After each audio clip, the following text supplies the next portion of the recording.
welcome to my channel Study Circle. I am Kashika और this is part 2 of the chapter Human Eye and the Colorful World. Before we begin with today's topic, please share the video, do hit the like button and subscribe to the channel. Now let's get started. तो आज के हमारे video का first topic है defects of the human आई. इनका correction भी आगे video में पढ़ेंगे. पहले हम पढ़ लेते हैं आई के डिफेक्ट्स कौन कौन से. मेन 3 डिफेक्ट्स होते हैं आई के: मायोपिया, हाइपरमेट्रोपिया एंड प्रेसबायोपिया. इन एक एक के बारे में डिटेल में हम पढ़ेंगे.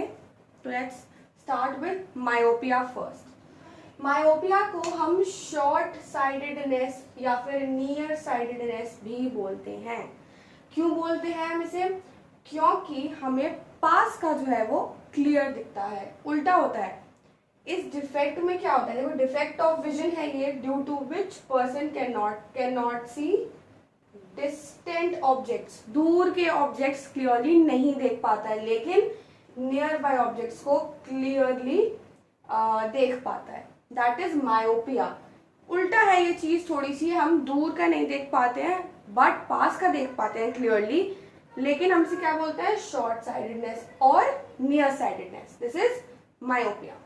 ओके, मायोपिया के कॉजेस क्या क्या हैं? ये बहुत ही फेवरेट क्वेश्चन में से एक होता है टीचर्स का. आपको एक 5 मार्क का दिया जाता है, या तो मायोपिया या hypermetropia.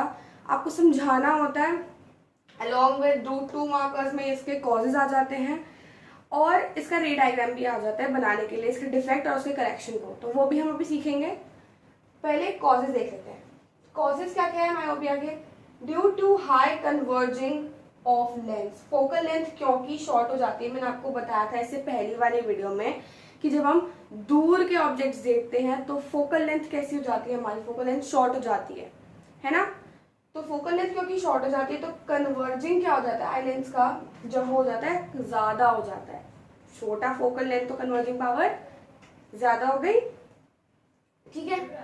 Now due to eye ball being too long, या दूसरा कॉज क्या हो जाता है, आई बॉल जो है वो ज्यादा लॉन्ग हो गई.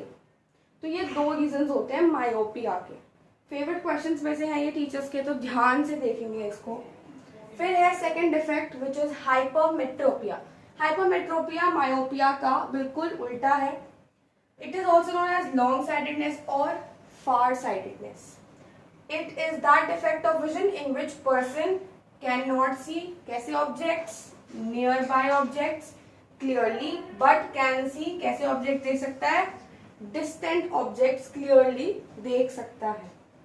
और near point of hypermetropic eye is more than, this is more than 25. Normal eye का हमें पता है नियर पॉइंट क्या होता है, 25 होता है, लेकिन हाइपरमेट्रोपिक आई का 25 से ज्यादा होता है. ये छोटी छोटी चीजें आपको याद रखनी है, ठीक है. तो ये एक इंपॉर्टेंट पॉइंट है. फिर आता है कॉजेज. हाइपरमेट्रोपिया के कॉजेज क्या क्या है? फर्स्ट कॉज है due to low converging power of eye lens, क्योंकि इसकी फोकल लेंथ कैसी होती है, लार्ज होती है, तो लो कन्वर्जिंग. या फिर due to eye ball being too short. इसका देखो एकदम उल्टा ही है ना. इट इज बिल्कुल ऑपोजिट है मायोपिया का, हाइपरमेट्रोपिया. फाइन. तो ये कॉजेज भी आपको इसके बहुत अच्छे से याद रखने. Coming next to the defect is presbyopia. Presbyopia is that defect of vision due to which old person, ये term नहीं भूलनी जब भी आप लिखेंगे इसे, due to which old person cannot see the nearby objects clearly due to the loss of power of accommodation. ये भी बहुत क्यों होता है ये presbyopia, पास का नहीं देख पाते हैं ओल्ड एज के जो पर्सन होते हैं, क्योंकि जो पावर ऑफ अकोमोडेशन होती है आई की वो उसे लूज कर देते हैं. Fine. At an old age ये सब चीजें होती हैं. नेक्स्ट है near point becomes much more than 25, क्योंकि पास का नहीं देख पाते हैं तो नियर पॉइंट जो है 25 से बहुत दूर चला जाता है in case of presbyopia. Last is the cataract. Cataract भी एक ओल्ड एज प्रॉब्लम है, ज्यादातर ओल्ड एज में होती है. I would say not only in old age but ज्यादातर ओल्ड एज में ही कैटरैक्ट एक प्रॉब्लम है. मेन हमारे ये 3 ही है, बट ये भी एक प्रॉब्लम जो हमें पता होना चाहिए इसके बारे में. तो ये एक मेडिकल कंडीशन है जहाँ पे लेंस कैसा हो जाता है, प्रोग्रेसिवली क्लाउडी. उसके ऊपर एक लेयर आ जाती है डर्ट वगैरह की, जिसकी वजह से ब्लर्ड विजन हमें क्लियरली नहीं दिखता है.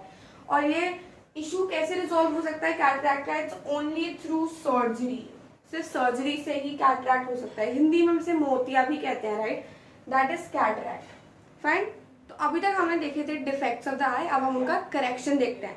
First defect of the human आई हमने पढ़ा था, विच वाज मायोपिया। मायोपिया का करेक्शन कैसे हो सकता है? मायोपिया का करेक्शन होगा by the spectacles having concave lens. कैसा लेंस? Concave lens. ठीक है, अब ये हम रे डायग्राम से तो समझेंगे। आपको एक चीज याद रखनी, मैंने आपको इसे पहली वाली वीडियो में बताया था कि जब भी कोई रेज इन्फिनिटी से आ रही है तो कैसी होंगी? वो पैरेलल रेज होंगी। ठीक है, तो जब अब देखिए ये एक आई है, कैसी आई है? ये डिफेक्टिव आई है। देखिए इन्फिनिटी से रेज आ रही है, कॉन्वेक्स लेंस है क्योंकि तो डाइवर्ज हो रही है, कन्वर्ज हो रही है सॉरी। और इमेज कहाँ फॉर्म हो रही है? इमेज फॉर्म हो रही है in front of the retina, retina से पहले फॉर्म हो रही है। इमेज एकदम क्लियर प्रिसाइज कब दिखेगी? जब वो रेटिना पे परफेक्टली फॉर्म होगी। लेकिन ये इमेज कहाँ फॉर्म हो रही है? इमेज फॉर्म हो रही है रेटिना से पहले।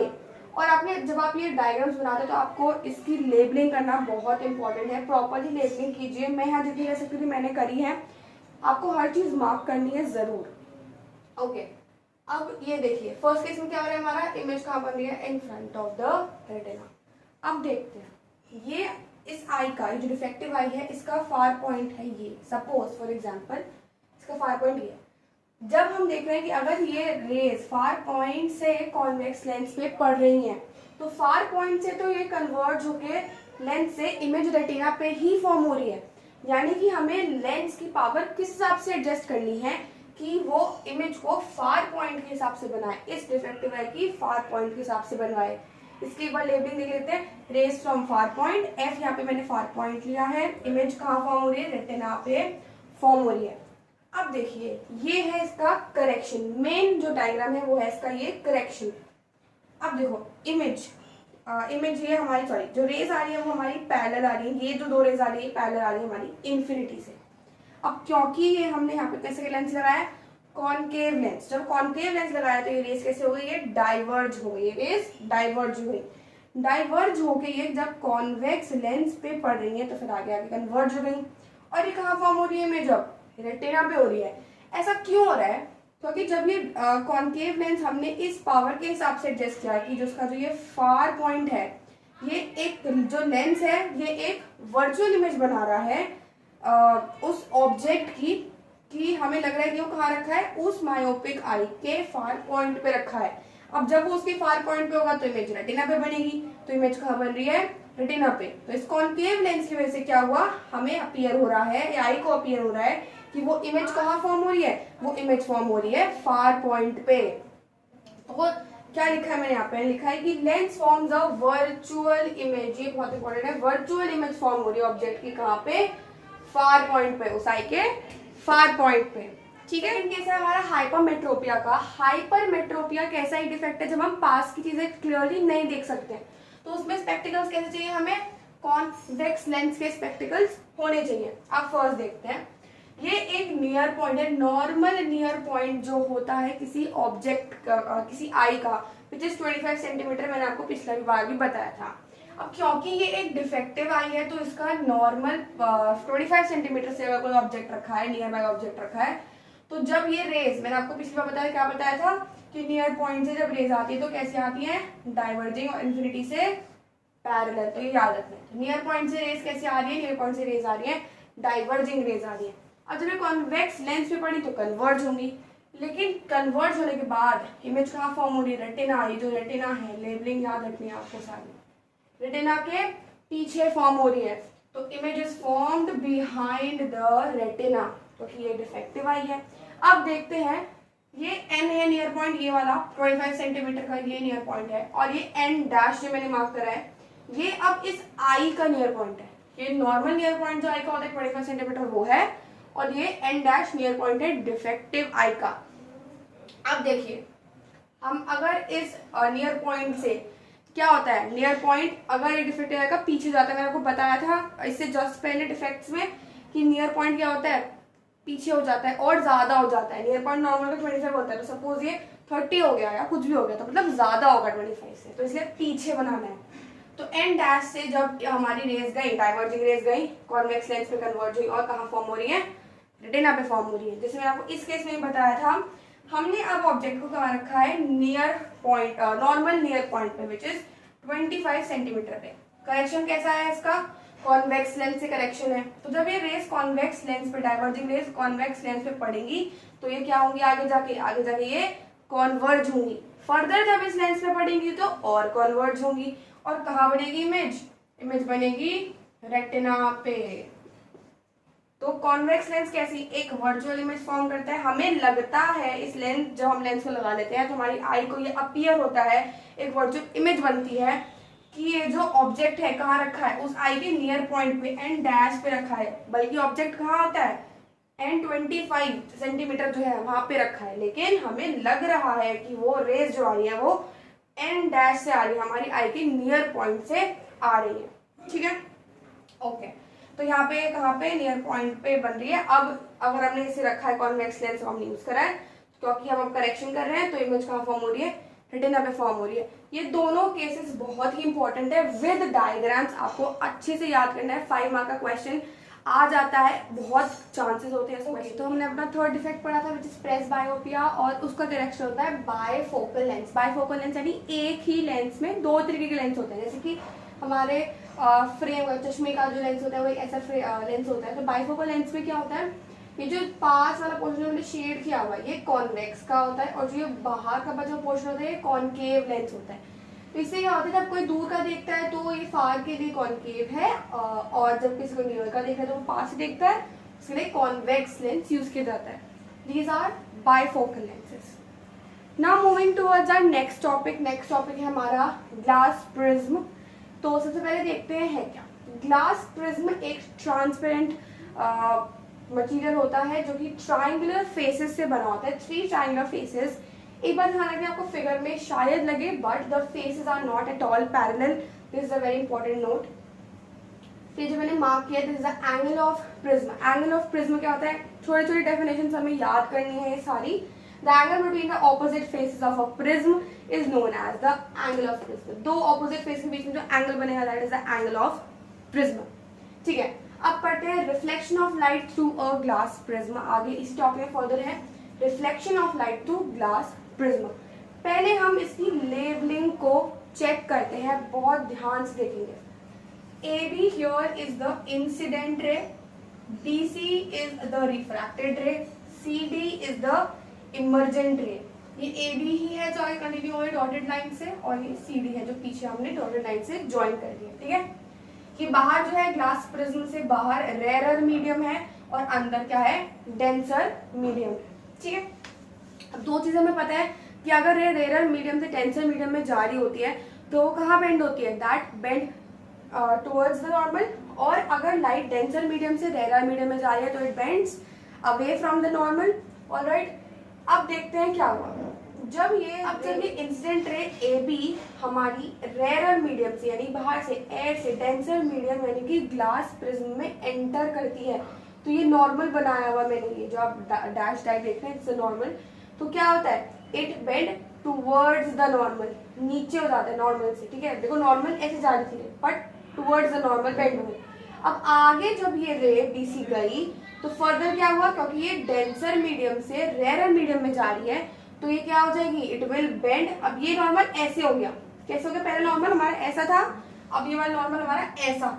तो इसके हिसाब से अगर लिखोगे तो this is bending away from the normal. ठीक है, टुवर्ड्स द नॉर्मल नहीं, away from the normal bend हो रही है।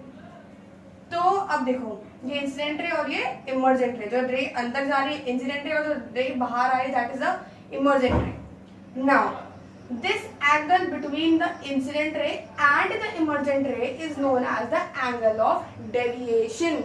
The angle between the incident ray and the emergent ray is angle of deviation. BC मैंने आपको बताया इट्स रिफ्रैक्टेड रे। ये पॉइंट जब पढ़ते हैं शायद और क्लियर हो हमें। So refraction which is the bending of light, it occurs both का when it enters the prism and leaves the prism। यहाँ पे भी बेंडिंग हो रही है, रिफ्रैक्शन हो रही है लाइट का, और यहाँ पे भी रिफ्रैक्शन हो रहा है। जब जा रही तब रिफ्रैक्शन हो रहा है, जब बाहर निकले तब भी रिफ्रैक्शन हो रहा है। तो दोनों बार रिफ्रैक्शन हो रहा है लाइट का। Second pointer, Emergent ray and incident ray are not parallel because surface PQ and P are not parallel. आपने लास्ट टाइम जो है ग्लास स्लैब पढ़ा होगा. लास्ट टाइम क्या पढ़ा होगा? Glass slab. ग्लास स्लैब का आपने सरफेस देखा है, वो कैसा होता है? दोनों साइड ये देखो फेसेस पैरेलल है इसके, है ना. कहीं से भी डालो फेसेस इसके पैरेलल है. तो रे क्या होती है? इंसिडेंट रे और इमर्जेंट रे उसमें पैरेलल हो जाती है, राइट. लेकिन इस केस में आप फेसेस देखो, फेसेस पैरेलल नहीं. एक फेस ऐसा है, एक फेस ऐसा है. अब क्योंकि जब फेसेस ही पैरेलल नहीं है इसके, इसी वजह से सरफेस इसी पैरेलल नहीं है, इसलिए रेज इमर्जेंट रे और इंसिडेंट रे भी पैरेलल नहीं है. ठीक है. अब हम ये भी आपको बता दिया कि rays A B go from rare to denser medium, so bend towards the normal. और रिफ्रैक्टेड रे जो है ये B C goes from denser to rarer medium, तो it bend, therefore it bends away from the normal. ठीक है. तो ये मैंने आपको बताया था. तो आज की वीडियो का ये लास्ट टॉपिक था. So this was all for today's video. Thank you so much for watching today's video. Hopefully आपके लिए हेल्पफुल होगा और इसका थर्ड पार्ट भी जल्दी ही आएगा. सो keep on checking the videos and be updated. Hit the notification bell and turn the black thumb blue. So thank you and meet you in the next video soon.